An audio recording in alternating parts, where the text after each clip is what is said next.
ये हिस्सा ए savage proposal, जिसे ए बार्बिक प्रपोजल भी कहा जाता है, के पहले अध्याय का आरंभ राजकुमारी रियन के हाथ में एक पत्र है। वह पत्र तिवाकन सेना के प्रमुख की ओर से आया है। ये दूसरा पत्र है जो उन्हें मिला है और दोनों का अर्थ एक ही है। हम 15 दिन से इंतजार कर रहे हैं, कृपया अपना जवाब दीजिए। कासल नॉक की राजकुमारी को तिवाकन सेना का नेता विवाह प्रस्ताव भेजता है। पिछले 15 दिनों से तिवाकन सेना ने नॉक कासल को घेर रखा है। वे लगातार दबाव डाल रहे हैं कि राजकुमारी इस विवाह प्रस्ताव को स्वीकार करे। रियन के हाथ ठंडे और पीले पड़ चुके हैं, खून जैसे सूख गया हो। वह डर, गुस्सा और निराशा में है। परिषद की चर्चा। रियन के पास उसके 2 विश्वसनीय लोग हैं। मास्लो, एक सलाहकार वेरोज, गार्ड कप्तान। मास्लो कहता है, आप ये प्रस्ताव स्वीकार नहीं करेंगी, है ना?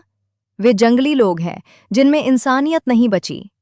लेकिन रियन जानती है कि अगर वह इनकार करती है तो उसका राज्य टिक नहीं पाएगा।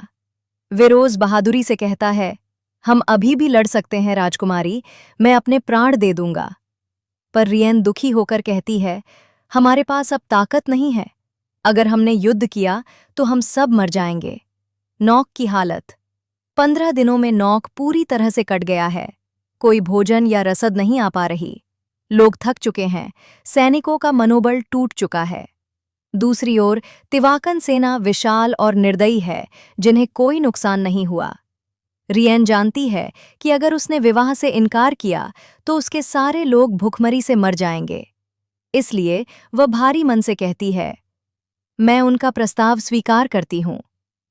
मास्लो और वेरोज दोनों चौंक जाते हैं, विरोध करते हैं, पर रियन कहती है, अगर मेरे एक विवाह से सबकी जान बच सकती है तो ये बलिदान छोटा है। अतीत और संघर्ष मास्लो याद दिलाता है कि रियन का रिश्ता पहले से राफिट क्लेनफेल्डर से तय था, एक अमीर घराने का उत्तराधिकारी। पर रियन बताती है कि वह रिश्ता सिर्फ राजनैतिक था, प्रेम नहीं। क्लेनफेल्डर्स बहुत लालची थे और राज्य की संपत्ति पर कब्जा चाहते थे। वह निर्णय लेती है कि वह तिवाकन प्रमुख को जवाब देगी। मैं विवाह प्रस्ताव स्वीकार करती हूँ।